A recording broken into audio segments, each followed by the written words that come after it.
Oh, himpilit siya. Sana hindi ka mahulog. Hello people, good morning. Good morning. Hindi, good afternoon na. Anyway, may dumating sa akin na cargo. Galing sa kaibigan ko, galing Bursa. At ito, wala, dati nung panahon naglilihi ako. Quick ano lang. Bago ko to siya lutuin. Dahil hinatid ko na si Baby Love sa school. Kapanahonan ng paglilihi ko ay siyempre post ng post sa Blue Badge ba. Ito ganyan, sarap ng ganito ganyan. So pinaglilihian ko talaga is yung this one and this one. Ito silang dalawa ang lagi kong hinahanap. Malapit na ako nakipag-away dun sa bibilhan ko sana ng isang pakete lang. Isang ganun lang daw. Ilan ba? 24 pieces yata. 800 na ang benta sa akin. Sabi ko kahit bibili lang ako tag isa-isa lang or kahit isang ano lang, di daw pwede. Nainis ako doon. Siyempre ako buntis ako dahil. Sabi ko please naman, nakipag-anuhan talaga ako sa kanya. Wala talaga. So yun, sa mga TikTok din, may mga kakilala ako. Hindi nakipag-anuhan ako, kapalan ako ng mukha. Hindi naman kasi ako mahilig hindi ako mahilig mag-ano. Siyempre, siguro pasabay, kailangan ko magbayad. But then, may isang kakilala doon, kaibigan noon, na papunta dito, siguro mga January, o mga mid of January. Sabi niya, dalhan kita, ganito, ganyan. Siyempre, ang buntit, ang saya-saya. So, yun. Nag-expect ako ng malala. Ayaw ko siyang i-mention, pero okay naman ako sa kanya, wala naman akong ano. Dahil, sabi daw, hindi daw sila marunong pakargo daw, pati yung Diyosawa na ayaw din daw, hindi daw alam. Tapos kung may rest day man daw, basta sabi ko wag na, ayaw ko ng dami pang ganito ganyan. Sinabi ko na lang din para lang mapunta dito ba, tanungin mo yung manuga mo, ganito ganyan. Wala. So gusto ko mag-expect na ayaw kong mainis. Siyempre, hindi ko yun kakilala. Naging, as in, hindi ko naman siya ka-close friend, no? Through TikTok lang naman. So, sabi ko, relax self. Okay lang yan.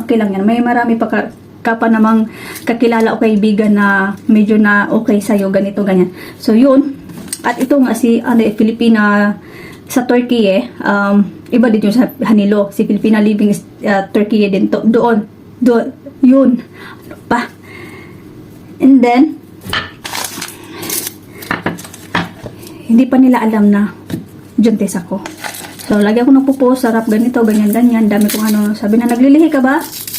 Siyempre, kailangan ko pa bang itago? Sabi ko, oo, naglilihi ako. Gusto ko ganito, ganyan. Bilhan mo ako, magdala ka pagbalik mo dito kasi nasa nung time na yun, sa Pinas, 1 month na yata siya nun. Parang ganun. 1 month, 2 months, yung ganun. Try daw niya, try. So, sabi ko kahit bayaran ko pero lang $10 lang per kilo. Sabi ko, madala lang mo to. Kahit isa-isa lang okay na ako maanuhan ko lang yung sikmura ko. So, ito nga. Sabi ko, kinakausap ko nga tong baby dudong ko. Sabi ko, antay ka lang dong ha. Kakain din tayo nun. Kasi kung bibili kami dito sa sobrang mahal talaga. Tapos, kung isa bang pakiti 800 ko dahi. Plus cargo pa. Kami pa magbabayad ng cargo namin dito. Tapos depende pa sa kilo, no. Na nga ako dati. Hindi naman siguro yung budol. Ewan ko lang. Basta sabi nung bawat pa-cargo na padalhan cargo dito ay iba't iba yung presyo. Kasi may private, may public. Ang itong tawag na PTT is public to, para sa lahat talaga to. Kaya mag-intay ka talaga ng kailan ihatid. Sortihan na lang kung ganun. Dati, nagpapadala din sana yung isang kaibigan ko na parang tinuturing niya akong kapatid. Hi, te. Taga-Bursa din siya. Siya din yung nagbigay sa akin ng para sa baby stuff. Yung mga machine. Siya din nagbigay. Nung una pa lang, kailan pa yun? 2022, nasa ganun yata. Para hindi pa ako nakauwi ng Pinas nun. Pinadalhan niya ako ng bagoong something. Basta meron, di ko pa alam kung ano pang ibang laman nun. Ang tagal bago nakarating dito sa amin. More than 1 week, 2 weeks. Tapos, di talaga hinatid dito. Wala. So, binalik na doon. Tinapon na lang ni ate dahil daw na parang nabasag daw ba. Tinapon na lang daw niya. Ayun, parang naano na kami sa pititi dati na, ay, ayoko, ganito, ganyan. So, gusto ko sa mga private na ano, dahil kung ngayon mo ipapadala, bukas o sa makalawa, darating siya. Ang dami ko ng chika, no. So, yun nga, no, way back sa ating mga padala, meron akong, maliban sa, ito, corned beef. May sardinas. Oh, kahit isa-isa lang sila do. Sarap na. May dalawa akong Bear Brand. Oh, paubos na yun kasi yung Bear Brand ko. May 4 na lang natira. Tinipid-tipid ko talaga. Dahil nga, yun. May sana yung kaibigan ni Isabel. Hi, Bells. Sana matuloy yun. And then, may chocolate. Ano to? Ang tawag nun? Sa atin ba? Chocolate to sa atin. Ay, garnuts. Barnuts. Garnuts. And then, may 2, 4, ano to? Magic sarap. And then, itong isa lang na Skyflakes at saka isang butternut. At least, diba? Patikim ako. And then, may tuyo din. Ay, ito yung ano kung gusto ko ng galunggong. Tuyo. May ano din. Tawag nito. Tutuin ko nga din to. Total ako lang naman dito sa bahay. Buksan ko na lang lahat. May kanin ako eh. Ito yung hanap ko. Galunggong. Parang siyang galunggong. Oh, galunggong nga. Yung ganito. At saka, yung pusit. Ours. Sarap. Nagluto ako nito 2. And then, isa lang nito. So, yan. See, salamat kaayo. Ano siya? Ilocano na siya, pero marunong siya mag-Bisaya. Nakakaintindi din siya ng Bisaya. So, yan. Magluto na ako. At, maya, may merienda ako, no? Muna yan. Ito, lutuin ko ito para may ano. Ito yung tanghalian ko. Thank you.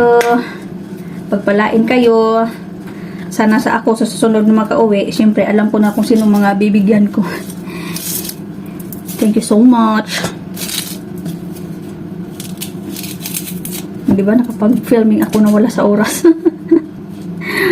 Maganda yung posisyon ng ano ko phone ko. I mean, phone ang gamit ko ngayon. Dahil nga, matagalan ako kapag sa GoPro ako dahil siyempre, wala isa lang yung phone ko na pang editing.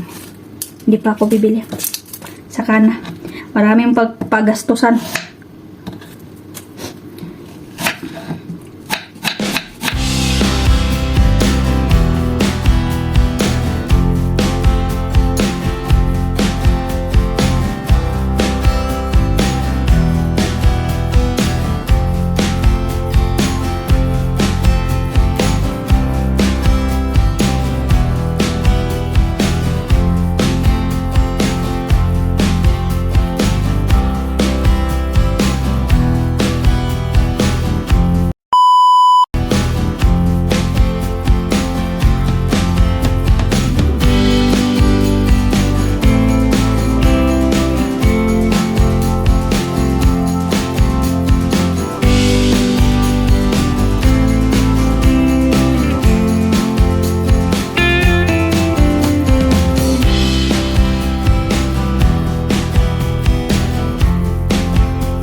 What you say? Geliyor maç. Why? He? Why?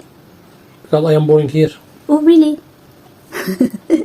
And my baby loves, may palang geng-geng, my ate eyes here. Don't eat this too much, okay? Because we're eating spaghetti. Mama. Okay? Time check is 6:37 na ng hapon. At ako ay nagluluto ng spaghetti. Spaghetti. Pilit eh. Pilit. O, diba? Kusina again. Ganito talaga ang buhay ko dito sa bahay. Kasi, di naman ako magala. So, ang oras ng kainan is 7. Kasi, diba, Ramadan. Si Dudong nag-fasting. 7:02. Yung kain. Yung time dito sa Istanbul. At ako naman ay magluluto ako ng spaghetti Filipino style kahit walang Del Monte ketchup. Meron naman akong ito para makagawa, para makakain lang. Yeah. Tapos you know, may naitari akong corned beef. Ihalo ko siya dito sa minced beef. Para hindi naman to lahat, anuhin ko, lutuin. While waiting, malapit naman itong maluto itong spaghetti. Kadudong naman, gumawa ko ng jajik. At saka yan ang kainin niya. Tapos may sausage. Alam kong sausage na to is mahal to eh. Hindi ko na saan ba yung resibo nito. Sabi ko yung mura lang anuhin, bilhin. Napablog tayo na wala sa oras. Ano pa naman, may ano pa ako, 25 minutes. Uminom ako ng gatas. At saka itong butter coconut. Kain tayo. Nakikinig ako ng cooler ba?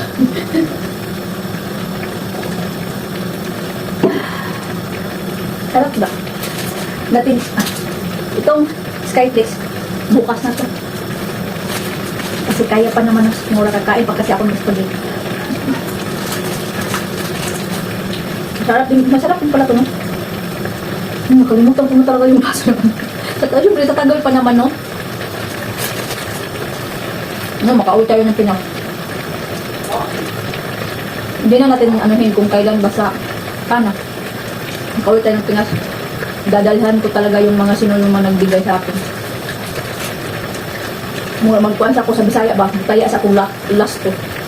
Kada ugpog to at 1 million. Ulit kong Pinas. Joke na. Kita magtinuod. Joke pa. Lalo pa ngayon may baby loves to tayo. Dapat na kami uwi. Kung sakali man, pamasahe din. Okay na kaya ano? Ay, okay na to. Yeah, goods na to. Tutuin ko muna to and then that's it.